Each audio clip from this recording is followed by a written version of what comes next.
وبركاته.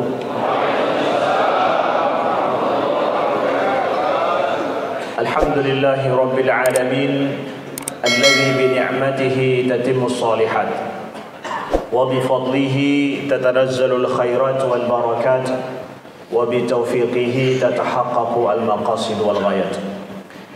أشهد أن لا إله إلا الله وحده لا شريك له وأشهد أن محمدا عبده ورسوله صفيه من خلقه وحبيبه.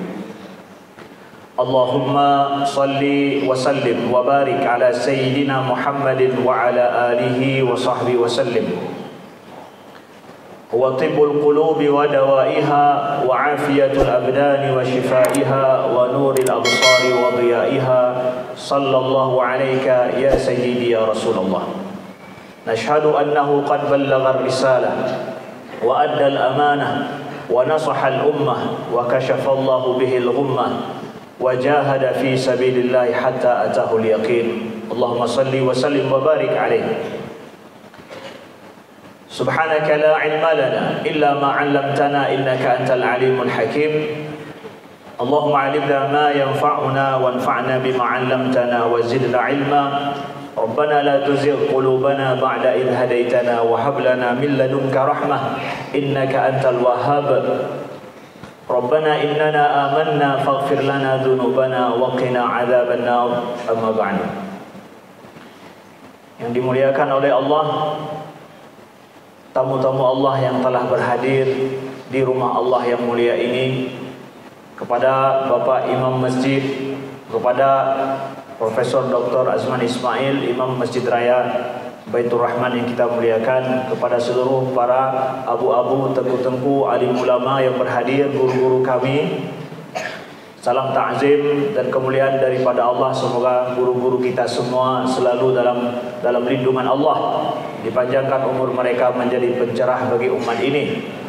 Kepada seluruh para pejabat negara yang berhadir, kepada tokoh-tokoh masyarakat, dan kepada saudara-saudara kami yang semuanya telah berhadir, bahkan dari Abdia jauh mereka pergi ke tempat ini, dari Aceh Utara, dari Lok Semawe, kemudian dari Sigli dan sekitarnya, juga ada yang dari Sabang, seluruh Aceh. Ahlan wa sahlan wa marhaban bikum di Baitullah ini, yaitu Masjid Raya Baitur Rahman, masjid kebanggaan umat Islam di Aceh dan juga umat Islam di Nusantara ini. Saudaraku yang dimuliakan Allah, bahwa kita berterima kasih kepada alim ulama kita yang telah, dan para pejuang dai-dai kita yang telah menjadikan energi subuh ini adalah energi umat yang sangat positif. Mungkin kita tidak sebutkan nama mereka satu persatu, sudah lama dirintis demi menjaga keikhlasan mereka. Kita berterima kasih, kita doakan bahwa semua ini menjadi pahala yang berlimpah dan menjadi kesaksian di sisi Allah bahwa mereka telah berjuang untuk kebaikan bagi umat Islam dan bagi kebaikan bagi umat Nabi sallallahu alaihi wasallam. Para jamaah sekalian, saudara-saudaraku yang dimuliakan Allah, ada hal yang ingin kami ceritakan, bahwa kita dalam rangka ini menyambut bulan suci Ramadan, Syahrullahil Mubarak, bulan yang diberkahi oleh Allah. Kita merajut ukhuwah kita bersama. Kita ingin agar ibadah kita nanti adalah maksimal karena Allah Subhanahu wa taala. Maka hubungan kita sesama manusia juga, kita ingin merajut ukhuwah Islamiyah yang lebih baik. Kita ingin bertaubat daripada segala dosa-dosa kita. Kita ingin, adakah di sana kemampuan kita untuk beribadah kepada Allah itu lebih atau tidak? Maka kita tidak akan sampai kepada Allah kalau seandainya sesama kita Islam, sesama saudara kita tidak mampu untuk menjadi ukhuwah yang lebih baik. Maka di sini saudaraku yang dimuliakan Allah, mudah-mudahan kita berdoa kepada Allah, Allah sampaikan kita kepada bulan suci Ramadan semuanya. Amin ya rabbal alamin. Allahumma balighna Ramadan, Allahumma balighna Ramadan, Allahumma balighna Ramadan. Waktub lana fihi al-maghfirah, waktub lana fihi rahmah, waktub lana fihi 'itqun minan nar ya rabbal alamin. Ketika kami kuliah, ketika dulu kami sekolah dan kuliah, kami banyak menghadiri acara kajian-kajian keislaman. Kami belajar sedikit kajian-kajian keislaman ini, dan kemudian sampai juga ke luar negeri, kami lihat bagaimana kondisi umat Islam. Nah, ada suatu hal yang aneh terjadi menurut kami pada saat itu, bahwa kita belajar Islam, ada banyak kelompok-kelompok kajiannya, tetapi yang terjadi adalah ukhuwah di antara kelompok tersebut. Setiap kajian ada ukhuwahnya, tapi ukhuwah Islamiyah, tapi yang terjadi di antara kelompok kita. Kemudian begitu juga saya lihat di luar negeri, itu pengalaman dulu ya, bahwa ada ukhuwah yang terjadi di antara kelompok-kelompok di masyarakat. Di Mesir itu ukhuwah Islamiyah, tetapi ketika mereka keluar daripada kelompok itu sudah tidak bersaudara lagi. Ini hal yang menurut kami dulu melihat bahwa ini ada yang aneh nampaknya dengan umat Islam ini, dengan ukhuwah yang terbentuk saat ini. Ada apa salahnya? Maka kita akan lihat, saudaraku yang dimuliakan Allah, beberapa menit ke depan ini ya, sebenarnya bagaimana seni ukhuwah yang dibangun oleh Rasulullah SAW, yang hari ini kita dengan media yang sangat canggih, kenapa kita tidak mampu mewujudkan ukhuwah Islamiyah itu? Yang padahal kita dapatkan di dalam ayat Al-Quran, Allah sebutkan innamal mu'minuna ikhwatun fa aslihu baina akhawaykum wattaqullaha la'allakum turhamun. Akhun dalam bahasa Arab itu bermakna adalah hubungan nasab, sedangkan ikhwah dalam bahasa Arab bermakna adalah hubungan persahabatan, bukan nasab. Begitu datang Al-Quran membuat suatu hubungan baru yang gak ada dalam bahasa Arab. Apa itu? Ketika Allah turunkan ayat innamal mu'minuna ikhwatun, sesungguhnya orang mukmin itu bersaudara. Saudara apa? Nasab tidak dipakai ya, persahabatan sebegitu saja, bukan begitu. Tapi lebih daripada itu apa? Ukhuwah imaniyah. Makanya ketika datang Islam membuat satu ikatan baru bagi umat manusia yang tidak ada dalam tradisi orang Arab. Apa itu? Yaitu ukhuwah imaniyah. Ukhuwah imaniyah ini adalah di atas semua ukhuwah. Makanya kalau seandainya ada seorang, dia satu keluarga tapi satu mukmin satu kafir, itu tidak saling mewarisi, karena ukhuwah iman itu lebih kuat daripada ukhuwah nasab di dalam Islam. Kuat sekali. Ini adalah hal yang baru diajarkan di dalam Islam, saudaraku yang dimuliakan Allah. Maka ukhuwah Islamiyah ini adalah ukhuwah imaniyah, ini adalah ukhuwah paling tinggi. Bagaimana itu bisa diwujudkan? Bagaimana para sahabat memaknai ukhuwah imaniyah itu? Ini yang ingin kita belajar, saudaraku yang dimuliakan Allah, untuk memperbaiki kondisi yang terjadi bukan di negeri kita saja, tetapi menurut hemat kami itu terjadi bahkan di kebanyakan mujtama' Islam, yaitu masyarakat Muslim. Kita lihat, saudaraku yang dimuliakan Allah, bahwa ya, para sahabat dulu memaknai daripada ukhuwah itu apa? Rasa senang, rasa suka, ya. Tapi lebih daripada itu ternyata adalah seni daripada berukhuwah para sahabat itu terletak kepada al-ukhuwah hiya al-mas'uliyah wa tadhiyah. Bahwa sebenarnya persaudaraan iman itu adalah terletak pada kemampuan untuk berkorban dan bertanggung jawab. Itu intinya. Bahwa berkorban dan bertanggung jawab itu berbeda dengan pemaknaan ukhuwah kita kadang saat ini. Ukhuwah yang kita maksudkan, persaudaraan kita itu adalah persaudaraan dari sisi kita mendapatkan keuntungan, kita mendapatkan nilai tambah bagi kita, kita memudahkan kita. Itulah akhirnya kita sebut dengan ukhuwah itu sama dengan link. Punya link enggak? Punya hubungan enggak? Dan kita akan membuat hubungan dan link itu kalau ada suatu kemaslahatan yang terjadi. Ini berbanding terbalik dengan apa yang terjadi dengan para sahabat. Kita lihat beberapa contoh.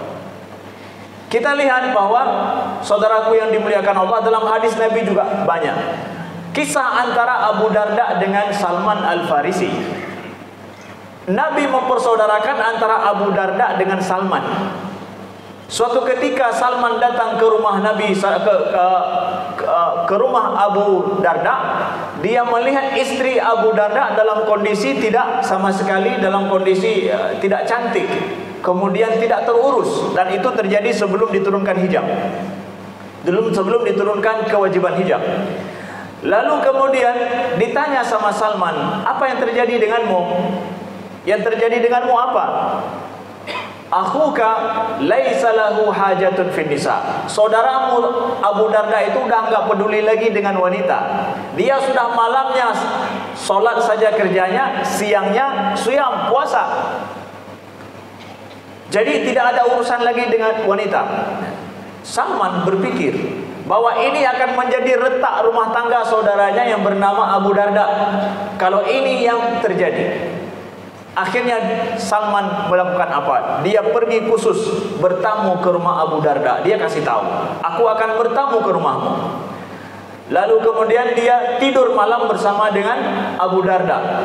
Abu Darda akan bangkit bangun untuk sholat malam. Udah malam langsung mau sholat malam. Kata Salman, tidur, jangan sholat.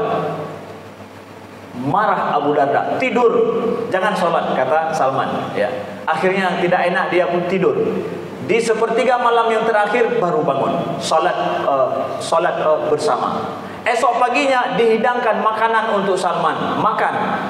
Aku tidak makan, kata Abu Darda. Salman bilang, aku tidak makan sampai engkau makan. Jangan puasa hari ini, makan. Makan pula akhirnya karena tidak enak dengan Salman. Padahal dia biasa, Abu Darda itu untuk puasa. Besok hari, ya, Salman katakan bahwa inna li rabbika alaika haqqan wa inna li nafsika alaika haqqan wa inna li ahlika alaika haqqan fa'ati kullu dhi haqqin haqqah. Wahai Abu Darda, bagi Tuhanmu ada hak, bagi dirimu ada hak, dan bagi saudaramu juga ada hak. Maka berikan setiap itu haknya. Abu Darda tidak sepakat dengan apa yang dikatakan oleh Salman, ya, dan apa yang dia lakukan tadi malam sampai hari ini. Dia pergi ke Rasulullah SAW mengadu. Diceritakan perihal ini, apa kata Nabi? Sadaqah Salman, sadaqah Salman, sadaqah Salman. Benar apa yang dikatakan oleh Salman, benar apa yang dikatakan oleh Salman. Nabi membenarkan. Syahidnya apa di sini? Salman melihat bahwa ini keruntuhan keluarga saudaranya ini terjadi di depan mata dia. Dia luangkan waktu khusus siang dan malam untuk apa? Untuk memperbaiki ini saudaranya. Kamu saudara saya, maka saya akan tinggalkan urusan saya demi untuk memperbaiki dirimu, memperbaiki engkau. Keluargamu ini ada masalah. Itu saudara, ukhuwah yang dimanakan oleh para sahabat. Kemudian kata Nabi, ada sebuah kaum Asy'ariyin, yaitu Abu Hasan Al-Asy'ari, Abu Musa Al-Asy'ari bercerita begini, bahwa kami daripada orang Asy'ariyin, itu sebuah kabilah dari Yaman, ya. Kami dari Asy'ariyin idza armalu, kalau dalam kondisi kami sedang kesulitan makan ketika dalam perang ataupun berada di Madinah, maka kami akan kumpulkan makanan-makanan. Setelah itu makanan itu, jadi kalau seandainya mereka sudah kekurangan bekal hidup, mereka kumpulkan dari semua rumah-rumah, kemudian ditaruh dalam sebuah tempat, faqassamuhu bisawiyah, kemudian mereka membaginya secara sama. Jadi ibaratkan dalam satu kampung sudah nggak ada lagi beras mau dimakan. Akhirnya semua yang ada simpan beras dalam kampungnya, keluarkan semuanya, taruh di menasah. Semuanya, tumpuk semuanya. Setelah itu bagi sama rata setiap rumah. Begitu dilakukan oleh siapa? Oleh Asy'ariyin. Apa kata Nabi? Al-Asy'ariyun minni wa ana minhum. Kabilah Asy'ariyun itu adalah dariku dan aku dari mereka. Kenapa? Inilah mereka mewujudkan ukhuwah mereka, persaudaraan mereka. Apa artinya? Ada tadhiyah di sana, ada pengorbanan di sana, ada ingin memberi bukan meminta. Begitu pula ketika kita tahu Utsman bin Affan radhiyallahu anhu. Beliau adalah saudagar kaya raya di Madinah. Ketika terjadi masa panceklik pada masa Abu Bakar dulu, Abu Bakar menjadi khalifah. Utsman, beliau berdagang mengimpor barang dari luar, dari Syam. Ketika datang barang dagangan beliau yang banyak dari Syam ke Madinah, datanglah akhirnya pengusaha-pengusaha Madinah untuk membeli dari Utsman bin Affan. Ini perkumpulan daripada saudagar dan pengusaha Madinah. Apa kata mereka? Kami akan membeli semua barangmu wahai Utsman, ya, dan kami akan berikan untung yang banyak. Kata Utsman, kam tarbahunani, berapa kalian akan kasih untung untukku? Ini kan para importir besar dengan saudagar besar, gak langsung jumpa sama pedagang kecil, enggak. Ini khusus ini orang-orang kadin mungkin kalau bahasa kita lah. Apa kata daripada Utsman? Kam tarbahunani, berapa kalian kasih untung untukku dengan perdagangan yang besar ini? Likulli ashratin salasata ashar, setiap 10 dirham engkau dapat untung 13 dirham. Kata Utsman, faqad zadani, ada yang kasih untung lebih untukku daripada yang kalian kasih untung itu. Kam kullu ashratin khamsata ashar, setiap 10 dirham kami akan beri untung kepadamu 15 dirham. Besar itu untungnya. Kata Salman, tidak. Kata Utsman, ada yang lebih lagi daripada yang kalian janjikan itu. Ada yang lebih lagi kasih untung.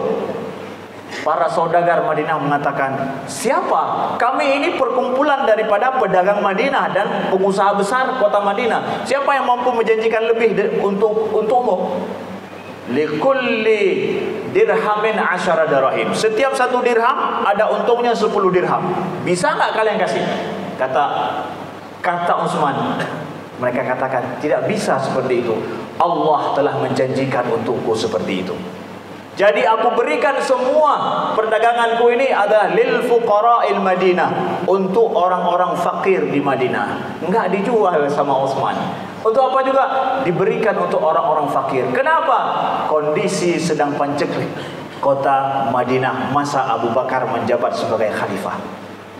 Siapa ini? Ini orang yang menjaga ukhuwah. Menjaga ukhuwah Islamiyah adalah memberi.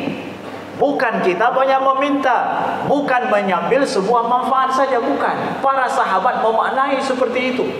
Makanya kita dapatkan Nabi bersabda sallallahu alaihi wasallam, "Man naffasa an mu'minin kurbatan min kurabid dunya, naffasallahu anhu kurbatan min kurabi yaumil qiyamah." Barang siapa yang melepaskan daripada kesulitan seorang saudaranya mukmin di dunia ini, Allah akan lepaskan baginya kesulitan-kesulitan di hari akhirat nanti. Man yassara ala mu'sirin, barang siapa yang mempermudah bagi orang yang sulit, yassarallahu alaihi fid dunya wal akhirah, maka Allah akan mempermudah baginya di dunia dan di akhirat. Ibnu Abbas radhiyallahu anhu, beliau sering i'tikaf di masjid dan beliau bukan orang kaya, miskin beliau. Sahabat Nabi sallallahu alaihi wasallam. Ketika beliau sedang beriktikaf, datang di samping beliau seorang yang beliau tidak kenal, tapi beliau lihat dalam kondisi sedih. Dan beliau lihat kondisi sedihnya itu parah. Lalu Ibnu Abbas bertanya, "Ma baluk? Apa hubungan denganmu? Ada urusan apa?" "Wahai ibnu ammi Rasulillah, wahai anak paman Nabi, aku sudah sampai jatuh tempo aku bayar hutang, tapi belum ada uang untuk aku bayar." Apa kata Ibnu Abbas? "Mau tidak aku berjumpa dengan yang punya piutangmu itu? Aku akan bercerita ataupun meminta kepadanya supaya dia tangguh lebih panjang lagi. Jangan dia minta dalam waktu dekat ini. Mau tidak?" "Boleh kalau engkau mau." "Ayo kita berangkat." Berangkat beliau untuk pergi kepada orang yang punya piutang. Lalu kata orang yang bersedih ini, apa katanya? "Wahai ibnu ammi Rasulullah, engkau tidak tahu, engkau kan sedang beriktikaf. Bagaimana engkau bisa keluar?" Tijoh imata Ibnu Abbas, roh imata Ibnu Abbas, beliau bercerita, "Aku mendengar yang punya kubur itu bercerita dan bersabda padaku, bahwa li an tamshi fi hajati akhika khair hatta yablughahu khairun min an ya'taqif 10 sinin. Engkau pergi untuk kemaslahatan saudaramu sampai engkau mampu menyelesaikannya, itu lebih baik daripada i'tikaf 10 tahun. Itu sabda Nabi. Ini sahih riwayat Imam Hakim dan Baihaqi hadis ini. Lebih baik daripada engkau beriktikaf 10 tahun engkau mengqadha hajat daripada saudaramu.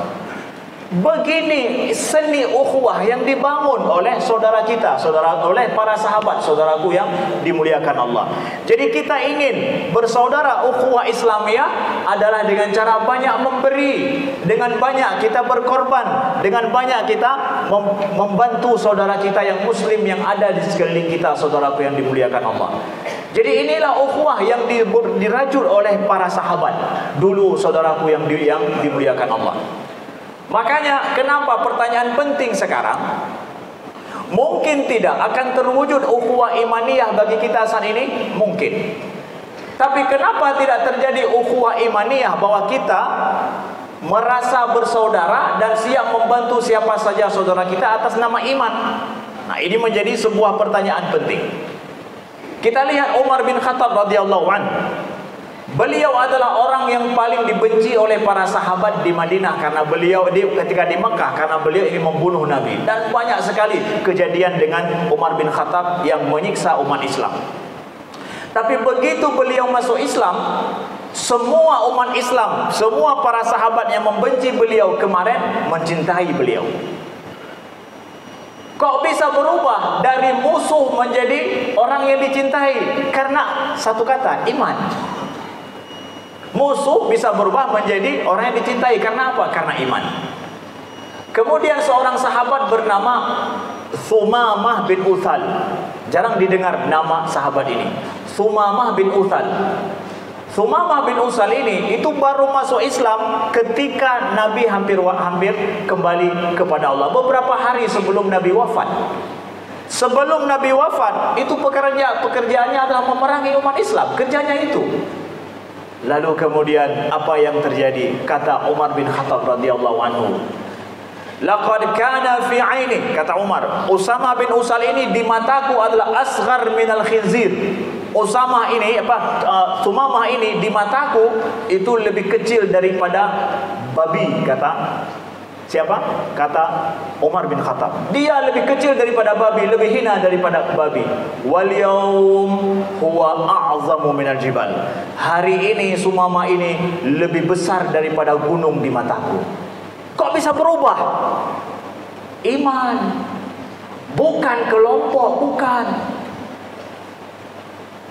Sekarang kita sudah menggantikan makna ukhuwah itu dari imaniyah menjadi kelompokiyah. Gimana kok bisa itu? Begini, dia mukmin, tapi lihat dulu gurunya siapa. Kalau gurunya sama, berarti dia ukhuwah, itu sama-sama ukhuwah kita. Sudah jadilah ukhuwah guruwiyah, sama-sama guru itu. Kita sama satu punya mushaf kita sama. Tapi tunggu dulu, manhaj dia belajar ilmu agama itu seperti apa? Sama tidak manhajnya dengan saya? Enggak sama. Taruh dulu Al-Quran. Manhajnya sama tidak? Kita sudah perkecil daripada makna imaniyah yang sahabat bisa mengatakan itu, maaf, babi tadi kata Umar, itu babi dia. Tapi begitu beriman, dia lebih besar daripada gunung. Kok bisa begitu berubah? Bukan pada guru, bukan pada manhaj, tapi pada iman. Sekarang kita enggak menggantikan dengan makna iman yang besar itu dengan makna apa? Ini kelompok mana dia nih? Kemudian dengan manhaj Al-Quran kiblat yang sama, Quran dan kiblat yang sama, kita semua kiblat ini sama. Al-Quran kita ini semua sama. Kemudian kita perkecil dengan manhajnya apa dia? Kita perkecil, saudaraku yang dimuliakan Allah, sehingga ukhuwah imaniyah itu tidak terwujud. Apalagi kita akan berkorban demi mereka. Ini sama guru nggak kita ini? Ada sama kelompok nggak kita ini? Sama manhaj nggak ini? Lebih parah lagi, orang mana dia? Orang PD, punya orang PD kah? Bantu punya konbek. Lebih parah lom lagi. Ya. Ketika PD berkuasanya, mandum sampai muyuk PD mandum. Karena saya orang PD. Ya, rezim mana ini? Rezim PD berkuasa. Ini cara kita hidup? Tidak, ini bukan ukhuwah imaniyah seperti itu. Kita berkorban disuruh untuk ukhuwah ini dengan siapa? Bagi iman, saudaraku yang dimuliakan Allah. Maka Islam ini akan sangat indah sekali. Saudaraku yang dimuliakan Allah, dalam perang dunia kedua, ini fakta saintifik. Perang dunia kedua, pada saat perang dunia kedua itu, Nazi, pasukan Nazi Jerman, Wehrmacht, itu pasukan darat Jerman paling hebat. Pasukan darat ini mau dibantu dengan pesawat atau tidak, kekuatan mereka sama. Ada yang melindungi dari atas atau tidak, kekuatan mereka tetap kuat sama. Seorang ahli psikologi perang dunia kedua bernama Maurice Janowitz, dia membuat penelitian penting tentang masalah kenapa tentara Jerman Nazi pada saat itu kuat sekali dalam berperang. Berbeda dengan tentara yang lain, bahkan dengan sekutu. Sebabnya kenapa? Banyak, katanya adalah ideologi Nazi itu luar biasa, karena Hitlernya luar biasa. Morris mengatakan bahwa hasil daripada penelitian dia, ketika dia pergi meneliti pada ratusan tentara Jerman di bagian Prancis yang sudah ditawan, dia mendapatkan bukan ideologi Nazi, bukan Jermannya orang hebat, bukannya permasalahan artileri mereka kuat, bukan. Didapatkan adalah oleh Morris apa? Bahwa sesungguhnya penyebab mereka berperang begitu hebat dibandingkan yang lain adalah Kameradschaft, bahasa Jermannya. Kameradschaft apa artinya? Persahabatan. Bahwa kata orang Jerman, pada setiap bunker-bunker itu ada persahabatan dan solidaritas. Kami membangun persahabatan dan solidaritas yang paling kuat. Nazi Hitler itu nomor 10. Enggak, yang di depan kami bersama kami adalah persahabatan. Teori ini kemudian diterapkan oleh militer dunia hari ini. Membangun persahabatan. Makanya satu batalion terjadi apa-apa, itu awas itu. Semua akan siap membela. Kenapa? Sahabatnya ini. Maka kalau ada terjadi clash, kok bisa ya kelompok ini sama-sama militer, kok bisa ini? Persahabatan yang mampu dibangun. Makanya Rasulullah mengatakan ukhuwah yang dibangun oleh Rasulullah itu adalah dengan ukhuwah kita akan mampu untuk menghadapi cabaran hidup yang paling besar, saudaraku yang dimuliakan Allah. Ini kita lihat. Kemudian dalam penelitian ilmu sosial, bahwa lingkaran sosial setiap orang itu paling banyak 150 orang. Paling banyak itu 150 orang. Jadi sehebat-hebat populer seseorang, yang mampu dia ingat itu hanya 150 orang dalam hidupnya. Ada lebihnya? Nggak mampu lebih daripada itu 150 orang, saudara. Tidak mampu. Nah sekarang teorinya, bagaimana orang mampu untuk bekerja sama kalau seandainya saudaranya hanya 150 orang yang mampu dia ingat, yang mampu dia berbuat baik. Menurut ilmu sosial, maka perlu kepada mitos. Kita katakan bukan mitos kita perlu, tetapi agama. Agamalah kemudian yang mampu menjadikan kita bisa bekerja sama, berukhuwah lebih besar daripada 150 orang dalam hidup. Saya akan siap untuk saya berkorban dengan orang lain atas dasar apa? Dia mukmin. Nah, dia agama yang mengajarkan kepada saya bahwa dia saudara saya dan saya akan siap berkorban untuknya atas dasar iman dia. Agama akhirnya mampu untuk menjadikan orang bisa kerjasama dengan radius yang lebih besar daripada 150 orang. Inilah pentingnya iman, pentingnya agama, dan kita ubah cara hidup kita dalam ukhuwah Islamiyah, saudaraku yang dimuliakan Allah. Maka Rasulullah katakan, tabassumuka fi wajhi akhika sadaqah, bahwa senyummu pada saudaramu. Saudara mana ini? Saudara kelompok, saudara partai, saudara asal usul sebuah suku dan kabilah? Bukan, tapi saudara iman. Kalimatut thayyibah sadaqah, perkataan baik itu adalah sedekah.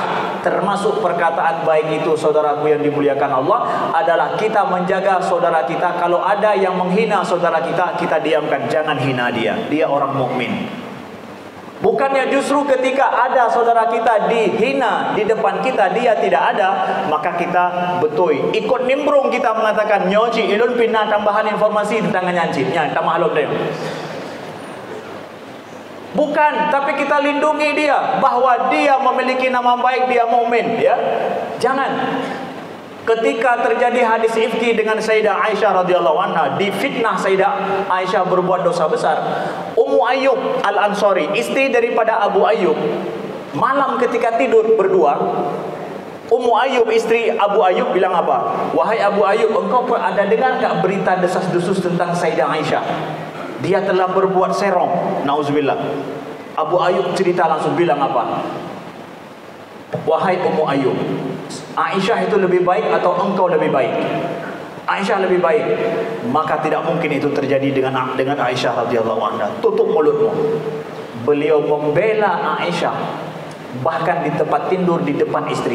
Begitulah ukhuwah Islamiyah yang harus kita wujudkan, saudaraku yang dimuliakan Allah. Maka pesan kami terakhir, jargon-jargon dalam kehidupan kita yang negatif tentang saudara kita muslim itu sangat berbahaya pada hari ini. Maka kenapa terjadi hari ini sulit ukhuwah Islamiyah kita wujudkan? Satu, pertama kita hidup karena jargon. Kita lihat jargon, maaf, ada kampret, ada ini macam-macam misalkan. Jangan pernah sematkan itu pada umat Islam, kepada orang Islam. Jargon bahwa dia ahlu bid'ah. Ketika saya buat jargon, ini ilmu jargon, maaf ya, ini ilmu sosial sedikit. Ilmu jargon itu adalah ketika saya sematkan kepada dia misalkan nama ahlu bid'ah, tandanya bahwa dari ujung rambut sampai ujung kaki itu bid'ah semua dia itu. Betapa saya ini sangat lancang sekali. Dia itu ada, enggak semua hidupnya ahlu bid'ah. Dia ada dari ujung rambutnya ke ujung kaki, enggak mungkin dia ahli bid'ah semuanya. Pasti ada yang benar dalam hidupnya. Pasti ada yang benar yang dia iman dalam hatinya saya tidak tahu. Mungkin saja iman dalam hatinya itu benar. Mungkin yang nampak dari luar yang saya lihat mungkin ada bid'ahnya lah. Berapa persen? Mungkin 10%, mungkin 20%, lalu 80% itu apa yang kita tidak tahu. Saya tidak tahu juga. Jadi jangan engkau katakan dia ahlu bid'ah. Hati-hati menyematkan jargon kepada saudara kita. Kita menghakimi dia ini adalah kampret ujung rambut sampai ujung kaki. Enggak mungkin. Enggak mungkin. Saya tidak mungkin menghakimi imannya. Yang kata Nabi SAW, masuk syurga, datang seorang laki-laki masuk ke dalam masjid, yadkhulu alaikum rajulun min ahlil jannah. Masuk sekarang ke dalam masjid ini seorang laki-laki ahli syurga. Ternyata yang datang adalah rajulun, seorang laki-laki dari Ansor yang sedang apit silau bahasa katanya, bawa sendal begini, orang sederhana sekali. Laki-laki ini kemudian 3 hari kata Nabi dia masuk surga, dia terus. Abdullah ibnu Amru kemudian pergi ke rumahnya. Dia selidiki baik-baik siapa laki-laki ini. Lihat laki-laki Ansor ini gak ketahuan namanya sampai hari ini. Kenapa? Betul-betul bukan ahli dan pakar sahabat, bukan pakar di kalangan para sahabat, sehingga gak ketahuan namanya. Didapatkan oleh Abdullah ibnu Amru apa? Bahwa apa yang menyebabkan dia seperti ini? Bahwa ghaira anni la ajidu fi nafsi ghillal li ahad. Aku, kata laki-laki ini, tidak pernah membenci satu orang pun dalam hidupku. Aku tidak pernah membenci satu orang pun dalam hidupku. Itu yang menyebabkan dia dijanjikan surga. Padahal laki-laki biasa, saudaraku yang dimuliakan Allah. Lalu kemudian setelah jargon ini apa? Ada kebencian dalam hati kita, enyahkan itu semua. Dan terakhir adalah bahwa kita belajar hari ini, saudaraku yang dimuliakan Allah, kita akan belajar dengan guru kita dalam sebuah kelompok misalkan. Nah, kelompok yang mengajarkan kita, guru yang mengajarkan kita hari ini itu adalah ketika kita belajar terus dengan beliau, dengan satu orang ataupun 2 orang, kemudian kita tidak mau belajar dengan yang lain, maka kita akan menjauh dari yang lain. Ketika kita jauh daripada yang lain secara ilmu sosialnya, psikologisnya, kita akan membenci yang lain. Kenapa? Kita jauh. Dekatlah, karena sebenarnya kedekatan itulah yang menjadikan kita tidak bersangka pada siapapun. Saudaraku yang dimuliakan Allah. Dan hari ini ilmu sosial yang terakhir lagi, medsos itu. Medsos hari ini berbeda dengan berita zaman dulu. Berita zaman dulu itu tidak ketahuan siapa yang baca berita.